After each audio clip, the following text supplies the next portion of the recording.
Good evening, everyone, and it is wonderful to see you here tonight on an event that we used to call SmartTALK. Tonight we are renaming Beer and Extra Credit. So it is every college student's dream combo, so I want you to know that. Now, as I'm Roger Casey, and as president of McDaniel, it is my privilege to welcome you to our third SmartTALK of this academic year. And it's obviously been a momentous academic year as we have been in the course of celebrating all year our 150th anniversary. I know we don't look that old. Through our program, we're always able to highlight the McDaniel brand of a liberal arts education at work through the achievements of our amazing alumni. And these alumni come back to campus to connect with our students through our Center for Experience and Opportunity, offering their career expertise, networking, internships, and most importantly, jobs. So if you did not get a chance to touch base with Josh Ambrose and Aaron Giles of the CEO on your way in, they are stationed right by the main door back there. It's appropriate to clap for them if you want.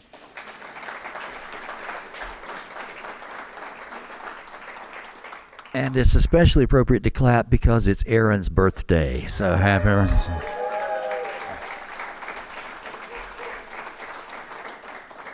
So stop by on your way out and please pick up some materials and find out how you can get your career launched through the CEO. Tonight's SmartTALK takes on special meaning, and we honor how far we've come as an institution and look ahead to what we're going to be in the next 1.5 centuries. And I don't think there's ever been a higher need and a more pressing need in this country and this world for liberally educated men and women who are taking advantage of our personalized curriculum, because it provides for students the kind of preparation and mentoring to become all I think you've dreamed that you could possibly be. And so I'm delighted to have one of those dreamers here with us tonight, and that is Yards Brewing Company founder and president, Tom Kehoe. I got more, Tom. He's ready to come up. I got more, I promise you. Tom was a business administration and economics major. He is a proud member of the class of 1988. There we go. And he's followed his thirst for making great beer while using sustainable practices that are good for our planet. He developed a taste for the hearty British-style ales long before they became trendy. And during his senior year, he and his wrestling teammate, John Bovitt, started experimenting with home brew. They furtively made a few small batches in their dorm room, don't get ideas, but they wisely relocated their operations to the home of John's math professor, a kindred beer connoisseur who offered them the space. And you say we don't have great student-faculty relationships. That's the story. From those humble beginnings sprang one of Philadelphia's first, most popular, and environmentally responsible microbreweries. The Yards Brewing Company has continued to grow since its founding in 1994, and only a few months ago opened its brand new 70,000 square foot brewery, tap room, and event space where there are 20 varieties. I'm getting thirsty. There are 20 varieties of beers flowing on draft, and you can eat on pub fare like pork belly skewers glazed in Spruce ale, brewed right there. As always, Pennsylvania's first 100% wind-powered brewery remains committed to green business practices. The bar is made from repurposed bowling alley lanes. Its cardboard packaging is certified Sustainably Forestry Initiative. It sends its spent grain to farmers to use as livestock feed. It composts food scraps and collects and reuses 2 million gallons of water in the brewery every year. You'll hear more about it from Tom, I know. Tom's been called the mayor of Beertown, and he goes about living his company's motto, which I want to adopt as a college motto, I think, brew unto others. I love that. He works hard, he has fun, he gives back, and it's my pleasure to welcome Tom back to campus to share a very hoppy story with us. So, Tom, welcome.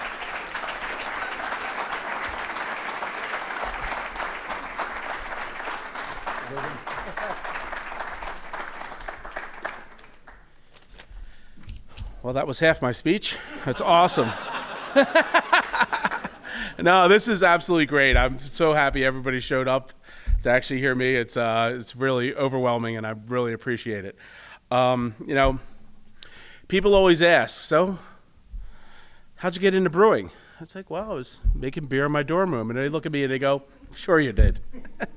I guess that's how a lot of, these businesses start in someone's garage, somebody's dorm room. Our first brewery was so small, it was actually in a garage. And that's how we got started. But the best beers always have a good story behind them. And I guess the story that I plan on, that I have been telling everybody, is kind of, the story of Yards, how it started.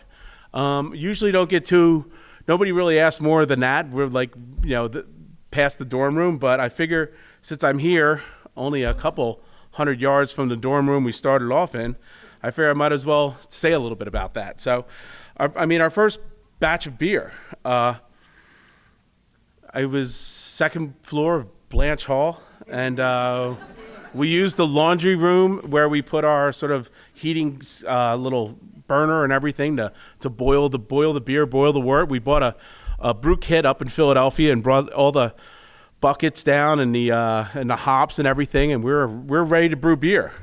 We actually used the showers to clean the bottles, with bleach and everything, because we just wanted to make sure that we were going to have clean beer. And part of the thing was we didn't have the expertise yet. We didn't know what we were doing. We just were following the instructions and all the books that we read, and I think we were neglecting reading other things we should have been reading by actually reading the beer books. But we were fermenting the beer in the closet because we wanted to keep the light away from it. Trying to do all these things that we read in the books that you shouldn't sit the beer out in the light because it'll change the flavors. So the beer we made, it was okay, but to us it was gold. It was like, this is our beer. Do you want to try some? And, we would give it out to everybody, and, we would have like one or two before we went out, and then we'd drink all the, cheap stuff that was out and around there. And I guess it was a little fun to, be, having a different beer, and start off, but having all your friends be your cheerleaders, the fraternity that we were in, which was Phi Delta Theta. And, we had, John was a partner with me in the beginning. And we actually hired another guy, Mike Martinovich, and 2 or 3 others became investors in the company. It was, like, these ties that you can take for granted sometimes, but it was, they live forever, and they're always part of you and are always part of what you're doing, and it's really neat to have that happen. But all the beer we made wasn't perfect. We had one batch that started exploding in the closet. And we put a little bit too much sugar in there, and we thought we were doing it right. But we figured out a way to, stop it from exploding. We opened them all and then sealed them back up to relieve the pressure. The beer didn't taste as good as the first batch, but it was still a lot of fun. So, got beer here. But, so, I guess the guys that had our beer, the gals that had our beer, they were our first group of cheerleaders, of people that really, pushed us on, and it really can't be undervalued. Talk about the, I guess, going to Dr. Clark's house to brew beer, and it was interesting because he comes up to John, taps him on the shoulder, and goes, "So I hear you and a couple other guys are making beer in the dorm," and John's like, "Yeah, but we just give it to our buddies," thinking he was going to get in trouble or something like that. So, and then next thing you know, he invites us over to brew beer with him where he's brewing, and then we end up going on a tour to a small brewery in down, I guess it was in Linthicum or Glen Burnie or something like that, where we went for our first brewery tour. And we realized exactly what they were doing was what we were doing with homebrew. It wasn't that much different. It's like, wow, we could do this. And the next thing you know, we ended up going for the tour again the next weekend and the following weekend. And I think, I always laugh and I go, yeah, I went on that brewery tour and I stayed. And next thing you know, they realized we had a couple of skills that they could use. And I grew up in a family of plumbers and actually fixed the pipe for them. And it was kind of welcomed. And next thing you know, we're sort of just working there, volunteering. I laugh because the first meal I ever got from them was the first sort of form of payment was the guy brought home a bunch of Happy Meals and gave them to everybody. Here, you guys have been working all day. Here's some Happy Meals. So I was like, that's my first paycheck was a Happy Meal by the brewery owner. But so that turned into, we've got to do this. We really want to do this. We really want to start our own company. We want to, go out there, and we rented a small garage in Manayunk, a small section of Philadelphia that, had like a few watering holes, and it was a nice sort of like up and coming. People were starting to, hang out there, and we were loving it. So now comes the next part. It's like, okay, well, I got to tell my family what I'm doing. I'm going to start a brewery. And they're like, oh, well, that's great. How are you going to compete with Budweiser? And I'm just like, well, we're not. We're doing something different. And they sort of looked at you like, yeah, okay. And then we decided, okay, well, we need a business plan. We learned enough in school that the business plan was going to be a good idea. So we went to the SBA, and they helped us write a business plan, and they're kind of sort of like, how are you going to compete with Budweiser? So as we're going there, we said, all right, well, let's find out how we're going to compete with Budweiser. We went out to a bunch of bars, and we had like this little presentation we did to all of them and said, like, so if we're going to brew this beer, will you guys try it? And they're like, well, absolutely, we'll try it. We'll put it on. If it sells, we'll keep selling it. So, and I go, okay, could you sign this for us? To be like part of the business plan. It's like, yeah, we have all these people that said they're going to buy our beer.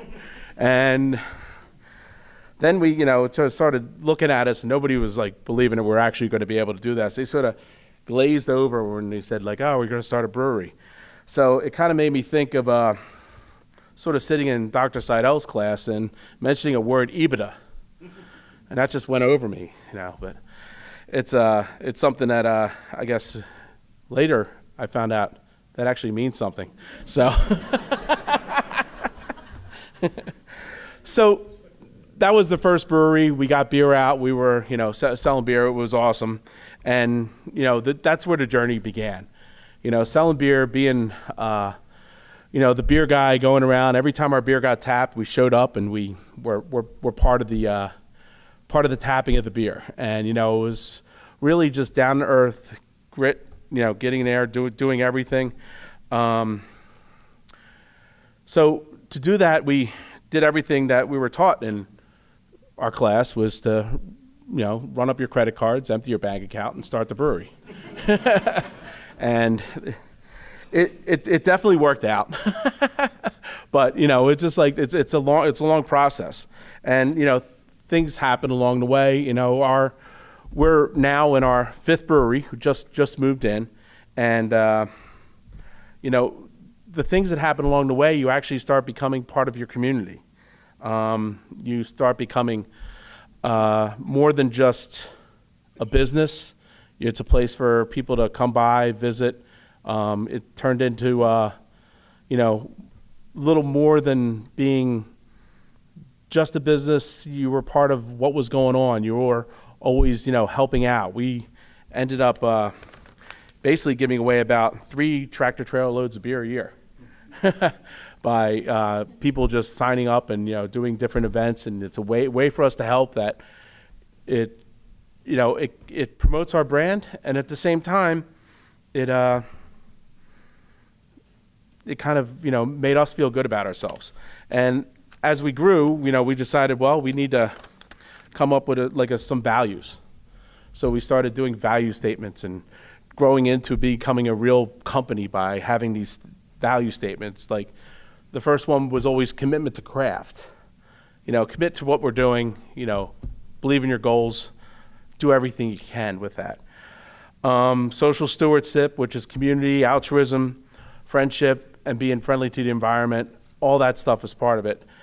And the most important one, which I think we live for, is humility. And we like being selfless, giving out things. We like, being able to laugh at ourselves. Because if we can't laugh at ourselves, we're not really a company that, we want to be part of. We want to be able to make fun of what we're doing. And of course, my sales team is always putting me out there and with beach balls and stuff like that, making me do silly things, put me in a gorilla suit and running around and It's, anything to sell beer, and it's like, oh yeah, that was Tom. It's like, really? They all sort of laugh at it, but it's pretty neat. So a lot of the companies that we found in our quest for doing, reaching out to different people would be like the Tiana Foundation. It's a breast cancer research foundation. They have actually Philly, New Jersey, Baltimore, and Atlanta, and it's just a local group that we do a beer called Pink, and every case that's sold, $1 of that goes to the Tiana Foundation, which is really neat. We do the local Ronald McDonald House. We have a Schuylkill Center for environmental education that we do, and with the Eagles Super Bowl win, we did a bet with Harpoon, and we won. So all the proceeds from what they raised and what we raised went to a local opioid task force in Philadelphia, because that's really becoming an issue up in Philly. And the other thing we did, we gave away 1,200 glasses of free beer on Parade Day, which was pretty awesome. We were competing with the big Budweiser at that point, so I guess that's how we started competing with Budweiser. So the new brewery that we built, we went fully automated, really to have as much fun as we could with the brewing process, and to make it automated, to make us more consistent, more things that we really wanted to see in our brewery. The whole tourism, we're in a part of the city where there's not many breweries that are in a big city that are making as much beer as we are. There's little brew pubs, things like that, but this is actually a real production brewery that people can see and really feel a part of, and really, grab hold of as their own brewery. I mean, we've always been wanting to be Philly's brewery, and we're still trying to be Philly's brewery, because it's a tough town to be. They're number one. They always want more out of you, so we're giving them more, so as best we can. So we actually, been working on this for about 2.5 years when we actually found the building, and it took us about 1.5 years to actually get it built. And this is, all the tanks are in, everything's ready to go. Maybe another week or so before we're fully 100% in there and operational. It's going to be great. But one of the things that we struggle with is we are 23-year-old brewery, and sometimes beers get old. People are always wanting something new. I always hear people go, I want to try something new every time I drink a beer. There's so many beers out there, you can do that. So what we always have to do is innovate, try to be different, try to be, that kind of brewery that does these great beers, but changes things up to compete with the times. It's funny, there's a class that always stuck out with me. It was called Systems Communication. And it was here on campus. I don't think it's a course that's offered anymore. And really what it did, has anybody been to a SmartTALK before? Okay, now, are you sit in the same seats? Because a lot of it, it was funny. The first day we went in there, it's like, what are you guys all sitting in the same seats for? Because the whole idea of this class was to get you to think differently and to not be, you just start doing everything the same. You do everything, all the time. You'll always be on this side of the room when you sit down. You'll always be on that side of the room. You'll always be towards the exit. Something like that you always do. And you, not only by moving things around do you change your perspective, but you also, find out how conditioned you are to just doing things the same all the time. My wife is a judge, and she had a marshal come up to her and said, I'm going to do something for you and your husband, because they became friends. I'm going to spend 45 minutes on the internet and give you a little report. So he went on the internet, downloaded a bunch of things about both of us, and then put it into a little folder, and it said, here you go. And it was our routes we take to work, where we worked, all these different little things about us that we did. And this was at 45 minutes on the internet. So it's like, yeah, I should not drive to work the same way every time. Not that anybody's after me or anything like that, but it's like, yeah, you just see the same things all the time. You want to do things different. So it's always, you think about that, doing things different.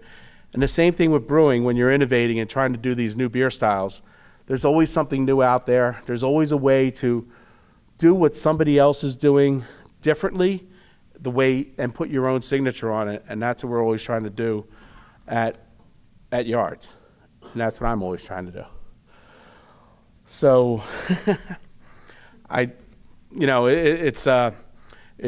this is just an awesome kind of event to just talk about different things that we can do. And I'd rather just, listen to everybody and hear what they have to say about, what they want to know about Yards. So thank you. But before we get going, Tom and I are going to do something I've always wanted to do on this stage. For a shotgun of beer. I will just drink it. Tell us what we're drinking here. Cheers. Cheers. This is Yards Brawler. It's an English mild, and it's a nice, easy drinking beer that's got a lot of flavor to it. So, cheers. Cheers. You have to buy yours and help Tom out. So if I were a beer connoisseur right now and I could talk about beer like people talk about wine, and I'm tasting your beer, tell me what we would be talking about here. So this is a malt-forward beer. We'd be talking about the malt aspects. It's almost like a bread, kind of biscuity to start off with. It is not hoppy at all, so it's not bitter, but it has a lot of body, and it's definitely a thirst-quenching beer. So it is a good thirst-quenching beer. Yeah. So can versus bottle. So cans versus bottle. I'm personally a big fan of bottles, and we've been doing bottles for, I guess, the last 18 years when we first started. I guess it's now 20 years. We first started bottling, and cans have always been sort of like a lower sort of way to get beer and things like that. But the way craft brewing's changing, people are innovating. People started just doing craft beer in cans. And the great thing about that is cans sell in a different area than regular bottles do. They sell in stadiums. They're what you want to take when you go golfing, when you go fishing, when you go to the pool. Any place you don't want glass, or any place you want it to be portable. Because even if you're going hiking, you want to take out what you bring in. And an empty can crushed in your backpack's a lot easier than a heavy bottle clinking around. So cans definitely sell a different way, and we're hoping to take advantage of that and learn how to sell cans. And this is your first canned beer, right? This is our first canned beer, yes. Yeah. So when you do a production this is about run, a day old. And when you do a production run on this, so how many cans are? So we have a brand new canning line, which we got with the new facility. It's the first thing we did there, and the cans run at about 225 cans a minute. So we're doing probably 3,000 cans a day when we're doing this. And how fast will 3,000 cans sell if your market research is right now we're filling the pipeline, so it's going to sell really quick, and especially now with the Philly Stadium and things like that in Philadelphia going. We're also in the stadium in Lehigh Valley, so we're going to be moving a lot of beer real quick. So back to the cans or bottles versus draft question. Yes. So what, from a connoisseur's perspective here, I go into a brewery, I go into a bar, I've got a chance to drink it draft, I got a chance to drink it bottle. What's the difference between what I'm getting here? So draft is always a beer that is should be always kept cold. It's never usually as filtered, or it's definitely a little bit more raw than the regular bottle product, because bottles and cans will go a farther distance, and you want to make sure that they are as microbial stable as possible. So they might go through a little extra filtration before it's bottled, where the keg, it's always kept cold, and it's served in a much quicker time period than the bottles can be. Bottles can sit on the shelf, and you want to give it a little bit extra sort of quality control with them. So how long can they sit before they're So not even? we want our cans and bottles back 90 to 120 days. We test out to 180 days, but we just feel as though we would like to not have it out there. Fresh beer is always better beer to us, and unless you have some beers that are meant to be aged, which are the higher in alcohol, or the ones that are aged in barrels and things like that, then you're better off. But any beer that has a lot of hops in it, the freshness is what really keeps that hop character going. So take us through the spectrum of Yards beer from light to love stout. So our number one selling beer, which is in lightest in color, which is the Philadelphia Pale Ale, and it's about 4.6%, and it's really effervescent. It's got a lot of kind of grapefruity, citrusy hop flavor in it, and it's by far our best-selling beer. Our second best is Brawler, which is the English mild that we just described, and our third best is the IPA, which is we use an English house yeast, so it keeps a little bit. Explain IPA. I see some looks from some people. IPA is India Pale Ale, and a lot of people know India Pale Ales. They trust India Pale Ales because they know India Pale Ale should wow them. So it's an ale that has a lot of hop character. It's bitter. It's also stronger because the IPA. It's meant to be able to take a long journey with it, and so the IPA can really be an aggressive beer. And a lot of people will judge your brewery by your IPA. So if you got a good IPA, then they'll drink the other beer. So we have a good IPA. So then moving across from the IPA, next dark. Next dark of our basically ones, which are our sort of signature ales, would be the Love Stout, which is a nitrogenated stout. It has a little extra chocolate malt in there, which gives it a more chocolatey flavor and a little bit more richness than your basic dry Irish stout you would get. And that was our last medal winner at the GABF. We won a silver with that last year, so we're psyched that beer did well. And then we have another series of beers, which is our Ales of the Revolution, which we have a Washington Porter, which came from a porter recipe that George Washington wrote out for his troops. The letter is actually in the New York Public Library. You can even pull up a copy of it online. And basically, it talks about how you can take a beer in the field. So I'll go over this because it's kind of neat. You can take a keg and you drink it halfway down, and then you add back molasses and hot water that's about blood warm. So what it did, it took the yeast that was in there, mixed it with the molasses, and actually re-fermented the beer, so you would seal it up, and in a couple of days you would have a full keg of beer. So you already drank half of it, you get a little bit extra beer. So this is how he told the troops to make this beer in the field. So if you worked it out with a couple other companies that had their own kegs, you would be able to have beer throughout the week and have like a couple full kegs for the weekend. These were fighters that were fighting with pitchforks, so it's keep them a little lubricated and they'll fight better for the revolution. So.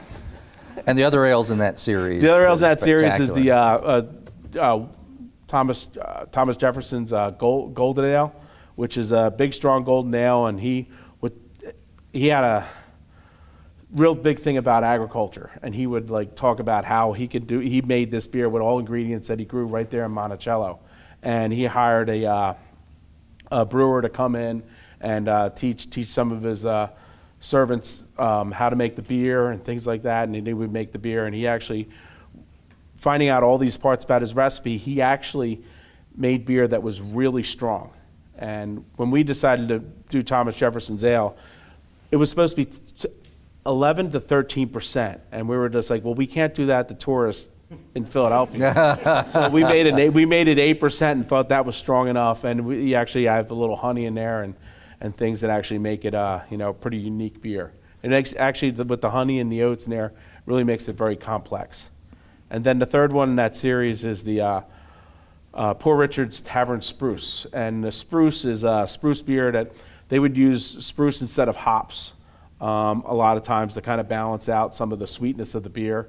And supposedly part of it is you could get from the spruce a little bit of vitamin C, and during the big boat journeys you would be able to drink the spruce beer and you would get your vitamin C to try to stop scurvy, or at least that was a reason for drinking the beer.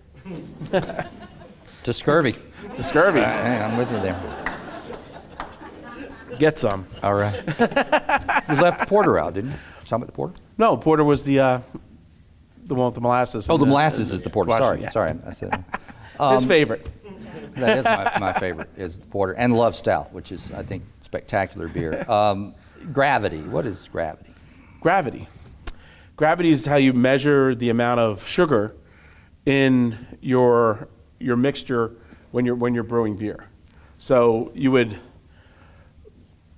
I guess I need to back up. So when we take our grain and we add it to the mash, what we're doing is we're converting the starches in the grain into sugars.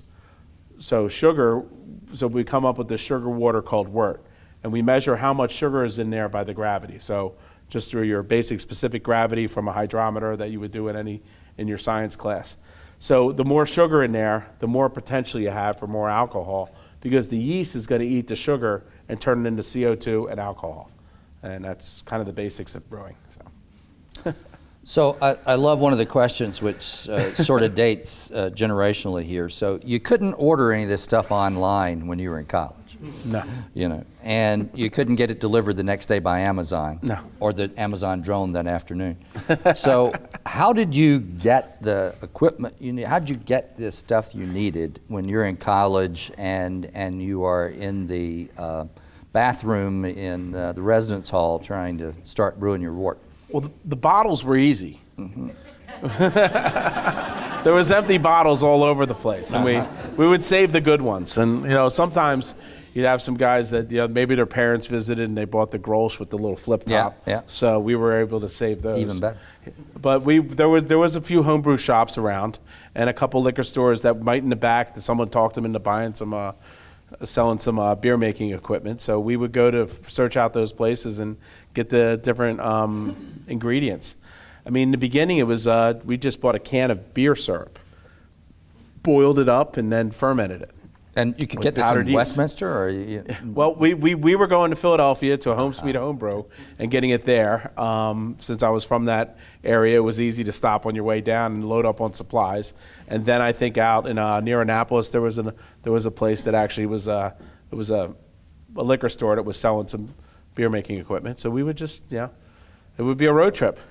So had the microbrew thing started taking off then? I kind of forget when that It really took just started. There was just a few that just started. Mm-hmm. There was the British Brewing Company in Baltimore. There was also the Growens, which isn't around anymore, and I think there was Sisson's had already started, and there was also Wharf Rat. Okay. So what was your first beer? My first beer? Mm-hmm. Do you remember what brand it was? Yeah, it was my dad's softball game. I was 5 years old, and the water fountain was broke, and one of my uncles, I wasn't a real uncle, it's just what everybody on my dad's team, they were all Uncle something, Uncle Joe, Uncle Bill. So he's like, shut up, kid, and he just gave me this beer and it had an X on it. Later I realized it was Miller High Life, and I just drank the thing right down because I was so thirsty. And my dad's like, what are you doing? He's just like, Uncle Bill gave it to me. He's looking around, it's like, don't you tell your mother. That was first beer. But I think the first beer that actually made me really think about this and everything, I was up at the Lehigh Valley Mall and went into a place called Dunderbox. And I was looking through it. So I always wanted to try all these imported beers. And they had one called Anchorstein from San Francisco. Yeah. And I was like, I got to try this. And sure enough, it kind of opened my eyes to like, wow, somebody's making a beer that's awesome in the United States. And I didn't realize that, I just thought American beer was, Budweiser and everything else, and didn't think that, all the imported beers were the ones you wanted because they had the flavor. And I had this beer made in the United States with all this flavor, and I really started looking into it. So. And I forget, what was the drinking age when you were in college? Had it gone up to 21? It was. I was like, you were in the right. transition? It was. I made the cut, so it was still 18, but we were 21 when we started making the beer, though. So the 7 years, so you can't be prosecuted for this. So did you sell your beer? Did you sell your beer when you were in college? Oh, I forgot to mention that. Yeah, well. So you don't. We had our first. It was part of my notes, and I skipped over it. But our first legal beer, when we finally sold that, we realized that just before we started to build that first brewery, we ended up going to a Dead show. And the parking lot of the Dead show, everybody's doing everything and selling everything. And we had a soda keg that we filled with beer, and we had like tapped homebrew. And we were giving it to a few people, and like we had our friends there, we were all drinking it, and then like a couple of the Grateful Dead hippies, you know, that were all part of this came up and was like, oh, you got homebrew, can we buy some? It's like, well, you can have some. It's like, no, we want to buy it. And we're just like, well, okay. So I guess technically we sold our first beer at a Dead show in Philadelphia, JFK, so. I'm glad that's all you sold, you know, I mean. It was funny. I was like this, I guess I did like a little time as social chair in my fraternity, and we had a lot of people that really liked the Grateful Dead. And I wasn't one of them. But at that point, I really learned about how to, you know, accept the Grateful Dead and, you know, the kind of views of others. And that, you know, that's helped me in life immensely. Well, I mean, Jerry Garcia. Jerry Garcia went on to make ties. I mean, for God's that's sake. true. So, I mean, think about the transition. So when did you discover English ale? In college. I mean, we were able to start buying like Bass Ale, Double Diamond. Bass Ale. We could go down to Baltimore, and we would Max's before it was the bar that it is today. Did have good beer back when it was more of a music venue, and they would have Fuller's and a bunch of beer, and it was just like, to me, it had the most flavor. It was mostly malty beers, like the Brawler. It wasn't really hop dominated or anything like that. So, I mean, to me, it was like flavor, and it was just the liquid. Really, you know, I gravitated towards those kind of beers. Yeah. And the German beers like the Grolsch and things like that, they had a hop character, but it wasn't. It was more that German hop character that is, you know, I love it now more than I did back then, but it's not the same as the American hop character, which all these IPAs are. Yeah. So it was like that English ale was what I really gravitated towards. Yeah, I went backwards. I did not like beer until I discovered Guinness, and then just sort of went backwards. And most people, I think, if they start at Guinness, that's the end of their drinking career. But it's really interesting. Well, so, Guinness became something that you were able to get at bars more, you know, at that point. So how much beer could you make in a batch in college? 5 gallons. That was our biggest plastic tub. But we ended up switching from that to, you know, getting a little bit more advanced, and we would do glass carboys. But they were still 5 gallons. But, you know, but we could do multiple ones. So what did you do to earn a living between graduating and then getting the beer thing going? Because Grateful Dead concert beer sales probably are not lucrative. So we worked at a brewery for a little bit, and then realized I had to get a job because they really didn't pay you. I mean, they didn't pay you. I was just working there and learning things, which was great. I had a couple of interesting jobs. I guess I worked for one of my friends down in Annapolis, and he was, I guess, selling mortgages, so I did a little bit of that. I also found a little tiny window where I did a little acting, which was kind of fun. I did a bunch of commercials. Oh, you got to tell us now. You opened the door. What did you do commercials? If you go to my website, the Yards website, you can click on me, and then you'll see a picture of a Budweiser commercial that I did. Were you the designated drinker? Or no, I was just a happy guy cheering. It did a couple things. I actually did a PA lottery commercial, which you know, was actually probably paid my rent for a whole year. Because they just ran it, and I just kept getting residuals. It was the greatest thing I did for a while. But just did little things like that, and like the couple things. My uncle was he was a carny, so he put in same uncle that got you drunk at 5, or is this same name, Uncle Bill. Okay. But he had rides in malls, and I would go there and like sort of be like the manager and go from mall to mall, basically picking up the money and bringing it to him. So I was a mule, but it was like a carny. A carny mule. A carny mule. But it was kind of interesting. So I had a bunch of different jobs, and always knowing that, you know, someday we're gonna say this is it, and we're gonna start the brewery, start Yards, and we had the name. before. You had the name first. We had the name first, yes. Oh, talk about that then. So we knew we were going to do English ales, and we knew that. It's a great double meaning. Yeah. So I mean, we thought of Scotland Yard, and it just sort of came. So we were Yards Brewing Company, but we were going to be called something Yards. But we had the name for like 2 or 3 years. We actually had a softball team called Yards before we had the brewery, and everybody's asking us, "How's Yards doing?" And we were going to call it like Manayunk Yards or Camden Yards or Philly Yards or something like that. And this is before Camden Yards was out. And we just, it just turned into Yards. And so it really worked. So Yards Brewing Company. And the good thing is, if we started out calling it Manayunk Yards and then Roxborough Yards, we moved 5 times. So we would have had to change the name 4 times because we just moved the same neighborhood. So. So I bet a lot of people don't know about drinking a yard. Yes. Well. So you want to talk about how beer was measured in yards, not in pints?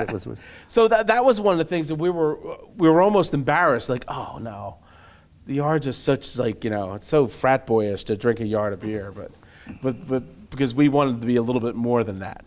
Yeah. So what a yard of beer was, it was a big glass that you would drink down. It was about, I think, 140 ounces or something like that. It was like it was about 5 beers or so, and then you would just slowly drink it and turn it, and it would eventually, go too fast and go all over you. But do you have any yards at Yards? We don't. No, just Yards. So I remember when I gave up being a pre-med student and went home and had to explain to my dad I was going to be an English major, which was not an easy moment. How was the moment when you said, folks, I'm going to make beer? Yeah. Well, that's what I was saying. They're like, how are you going to compete with Budweiser? And they were absolutely serious. And I was just like, well, I'm really serious about this. And they were, very skeptical, but they figured it wouldn't last long. 23 years later. So did you give any thought to any place other than Philadelphia? So me and John were both from New Jersey, and John was living in Philadelphia. I was living in New Jersey at the time. And it was, we wanted to be in a big sort of center of things going on. And we didn't really think at that point the marketing ability of being from a big city. We just thought that we would be able to fit in somewhere and it would be easier access and just easier to do it. And that's how Philadelphia came about with it. Do you envision moving beyond that in the business plan and having your own brewery other than selling your beer other places? Well, I mean, the brewery right now, I mean, we can grow a lot where it is, and I don't think we would ever want to leave where we are right now because of what we've put into it and what we're doing with the space. I think we have a real connection to the city, and we're close enough that we can really be a part of things that are going on. I mean, if we ever did outgrow the space, we would just have another brewery that would be kind of a production-only kind of facility that would just make the beer. But then again, the retail aspect, this is our first real retail part of it. This is our first time having a real kitchen in our brewery. And we're finding it's almost very rewarding because we have more people that want to go there just to be part of and have a meal rather than just go for a tour. And we didn't think that people would want to do that, but apparently beer is really capturing people, and they really want to be part of like the whole beer experience. And kind of what we do with the food is we try to pair with the beer and make really the food that is you experience it with the beer. You have such a better experience. And I think that's a big part of what we do. Where'd you find your chef? South Philly. No, it was actually a chef that my partner. I've had a lot of partners through the years, and that could be another smart talk. But we're on camera, so we won't. But my current partner was playing, I guess, at a baseball little league field, and he was the other coach. And talked to him, and he was not thinking he was going to do any more restaurants because he took a professorship at Drexel to teach cooking and things like that. but they're always allowed to do sort of the side projects, and we were the one thing that he said, I absolutely want to do this. And he's been, I guess, like a James Beard nominated. He had his own restaurant in South Philly with his wife that was really, really well received. I guess the little recession came, but he ended up going to New York doing a French restaurant for Steven Starr, and he was just like, we found a rock star that we were really able to work with, and we just got an awesome review by the big food critic in Philadelphia, Craig LeBand. So yeah, it was really neat. One thing I've learned in terms of starting alumni clubs, Philadelphia is our largest and most vigorous alumni club. The first thing you need is an alum who owns a brewery. Yeah. I don't know how we can replicate that in all cities, but it works really, really well here. Let's talk about the whole thing about brewing beer. Is it an art or is it a science? It's absolutely both. Okay. I mean, we were very concerned about moving to an automated brewery and losing some of that touch, but it's part of the smells and listening to what's going on. Granted, you're just not physically turning the valve anymore, but you're still turning the valves. So it's definitely, and that is, to us, just makes us more consistent. Mm-hmm. But, it's just like anything, getting the good ingredients, making sure they're good, and making sure you're adjusting every time the ingredients come in to make sure you're hitting your numbers exactly where they should be. And then not only do we have the brewers part of it, then we have our quality control lab who comes in, checks total package oxygen for the cans we send out, checks if there's anything growing in there that shouldn't be, that you'll never notice right now, but down the road you could have some issues. And just, making sure that, we're putting out a product that's safe and tastes good. How many thousand interns apply to be the quality control? We definitely get a lot of them. Yeah. I just had to send off an email today about my one of my doctor's grandson. He's like, do you think he can get? I was like, send me his resume, so I forwarded it off to the lab. So let's pick one beer. We'll pick this one. Okay. So how many? How much did you screw up before you figured out this is the right way to do it? How do you go through this process of getting it right? Well, it's really funny. So Brawler was an English mild. We started making an English mild really at the first brewery, and it was like with the second beer we made, but we made it to make a porter with it. Mm-hmm. Now, we were big on doing these sort of older recipes and finding out. So the original porter is what they called a 3 threads. So the porters would come in from the rail stations, and they would say, get me a porter, and they would take 3 of the taps, the mild and the dark beer and the beer that was like just about, that they weren't really selling, they were giving a little bit cheaper. They would put all 3 together, was called 3 threads, and that was the original porter. Or the other word for it was the entire butt. So they were called entire butts, and then it became porters because that's what all the porters used.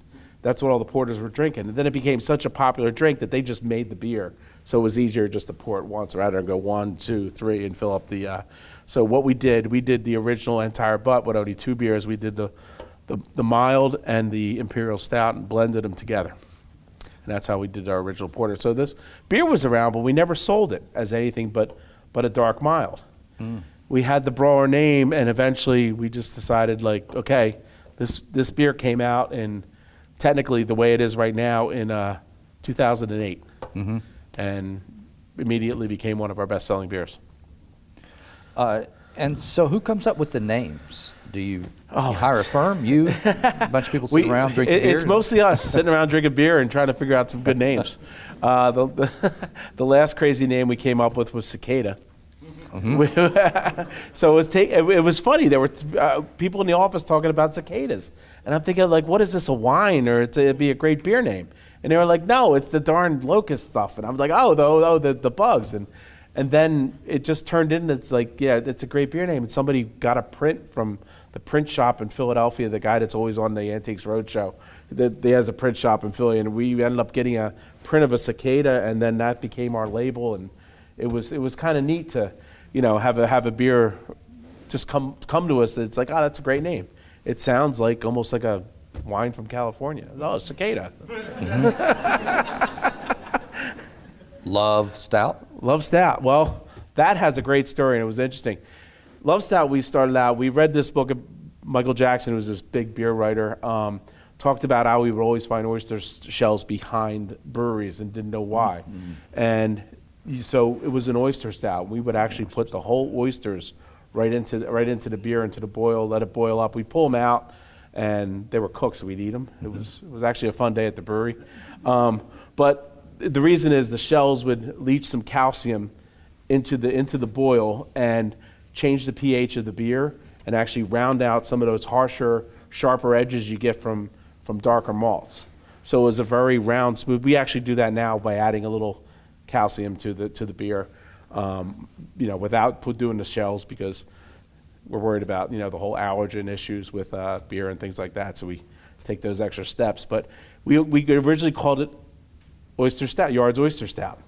It just so happened it came out in the middle of February, and a bar was just like, yeah, Yards Oyster Stout. The one guy erased it, put Love Stout up there instead of oyster, and they blew through the keg. And they called me and say, hey, can we get another keg of stout? It's like, yeah, sure. Would it leak? It's like, no, we sold it all. It was great. And he told me the story about changing. You don't mind that we changed the name on the board, do you? It's like, no, you don't mind if we just call it Love Stout, do you? And they're like, no. And that's how it came. And then we actually found a tattoo artist that did like old, like sort of 50s tattoos to do the Love Stout logo. Well, you talked earlier about this obsession that American drinkers have with, I got to have something new. Yes. So how do you know when you need something new, and how long do you envision keeping a product line? Well, it really, it comes from demand. I mean, a lot of times, we might have something that's just a seasonal, or we might take one beer that was a year-round beer and move it back to the seasonal. So when you take something away and bring it back, you find out how popular it is, because seasonals have always been the best sellers. Then IPAs came along, and IPAs became really popular sellers. And now they do seasonal IPAs. So every season you got a different IPA that's coming out.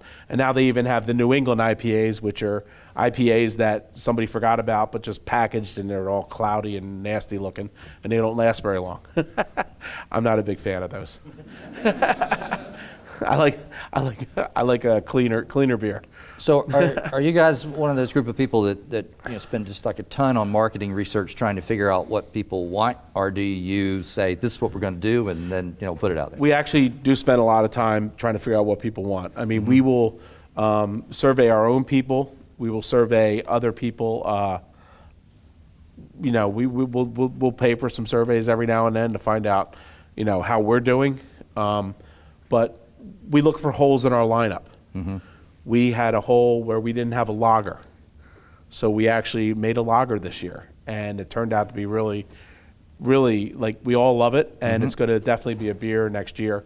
And we might do something with it that's going to be a little different, like have it only come out with cans, since that's the new package we have, and see how it does without the aid of a bottle, just cans and kegs, and see how the new lager does. Do you and even we're looking get to for a name with what is the too. size of the can, shape of the can, shape of the bottle? Is they Yeah, I mean, we painstaking went through a bunch of different things. We actually pay extra to have a gold top on this, which it didn't seem like a big deal, but I guess the artwork and things like that. But the cool thing is, when it's in a cooler and you look down, you don't want to pick it out. But you see the gold one, you can always reach for the gold. So we got a little marketing. We got a little marketing gimmick we're going to work on. So you've been really lauded for your sustainable practices. Yeah. Did you start out green? Did you make a decision? Well, it's funny, and it's our employees really kind of drove this. And we have a certain culture at the brewery. We have a lot of employees that are very well educated, but they work on the bottling line, things like that, and they have a lot of things that they really would like to see their company do. And when they were talking about doing something like just different kind of recycling, in the beginning we had a guy on a bicycle pick up all our recycling and take it to the dump. We would pay them, things like that, and then we started doing the 100% wind power. And just different things that we do by getting certain equipment like CIP equipment that'll save us on water and chemicals and less stuff down the drain. I mean, it saves us money in the long run, but at the same time, by going for it and spending money on doing some sustainable things, even recycling just almost any of that stuff, it really makes a big difference. And it really came from the employees. They wanted to do it. They didn't mind doing a little bit of extra work to put all the cardboard in the baler rather than just throw it out in the trash. So. You aren't really overt with this, though. I mean, this can doesn't say, made from 100% recycled or whatever. I mean, it seems very organic what you're doing with sustainability issues. Have you thought about marketing that even more for green? And it's funny. We had a bunch of schools come in, and one of the schools was basically saying, like, you guys do all this, but you're not marketing it. Yeah. And I think it's like, well, I mean, I guess that's a little bit of our humbleness that we're not always out there saying that we should do this. So our Brew Unto Others kind of campaign was sort of that. It's like we're trying to be a good example of a business, and you guys should be doing what we're doing. And then at that point, we start talking about being sustainable and using wind power. And it's funny, our new landlords are thinking about making the entire roof solar. Mm-hmm. I'm like, well, how's that going to mess up with our? It's like we could still do both. I'm like, okay, good, because we still want to be wind power. You just mentioned it, so talk a little bit about Brew Unto Others and how that came about and how it's part of the culture of what you're trying to create. So it was one of the first marketing companies we hired, and they like in-depthly looked to see like what we were about, and it was kind of like Brew Unto Others, and with the Brawler sort of series, Fight the Good Fight. So we would pick out people in Philadelphia that were, fighting the good fight, like the Garcia's Foundation, and what they were doing for to teach people how to cook and things like that. Work on a couple of these organizations. Action Wellness tonight is Dining Out for Life with Action Wellness. I think they used to be called Action AIDS, and this is their big campaign. So they're having like all throughout the city, doing stuff like that. So we would do video with that, put them on the website, and try to drive more traffic to the things that they're doing. Brew Unto Others is also can be more than that. It can be just buying someone a beer. Here, we're brewing Unto Others, and that's how it started. And then we just wanted to get that name going a little bit more. Just like we want to do things that are that we can be good examples of and let everybody else know about it. So when you're not drinking Yards beer, yes. Whose beer are you drinking? The one in front of me. No, I try everything. I really do. I really do try everything. I love our neighbors, and it's funny. Our section of town, we have now 4 breweries there, and so I'll go down and try some of their stuff. I mean, I love Trogs is good friends of mine, and I really like their beer. They're one of the ones we don't line up very well with each other as far as beer, so mm-hmm. there was always a good chance we're on tap next to each other, because their beer is different than our beer. They don't have a Brawler, but they don't have a pale ale, but they've got a Sunshine Pils, which is like the pale ale, but they can be next to each other. So it's pretty neat. You talked about your systems communication class. Yes. And you were a business major here. Yes. Do you have any other advice for the would-be beer makers of the world in terms of their their curricular choices when they're undergrads? Yes, learn more about EBITDA. You'll be judged on it later.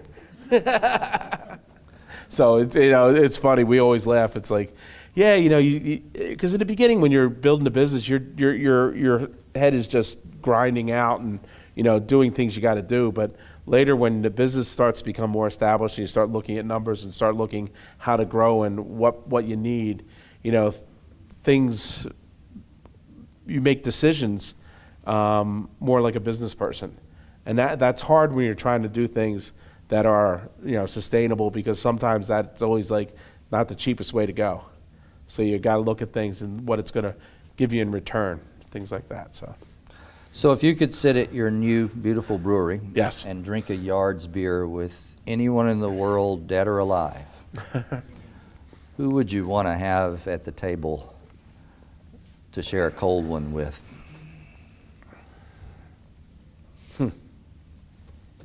Other than my dad, who passed away a while ago. But as far as think of like a famous person, I've never thought about this. This is great.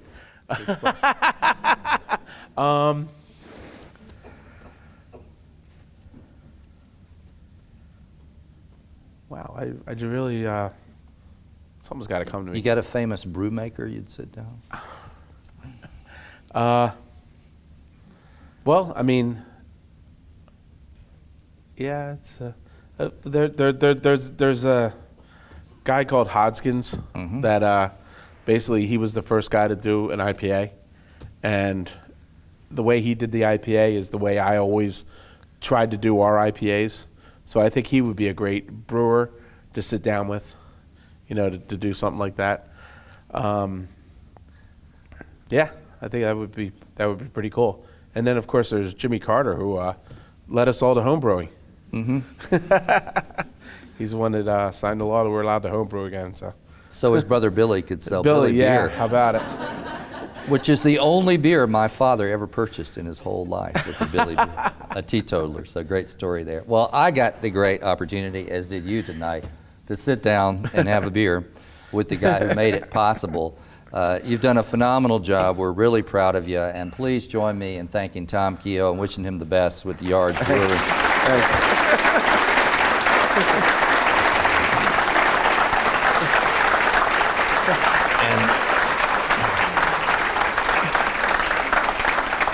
This guy has a Western Maryland degree. We're pretty proud of that. But hanging up in that new brewery, I believe there needs to be a big McDaniel degree there. So congratulations thank you. to you Awesome. with a McDaniel degree as well. That's awesome. Can you hang around for a few questions?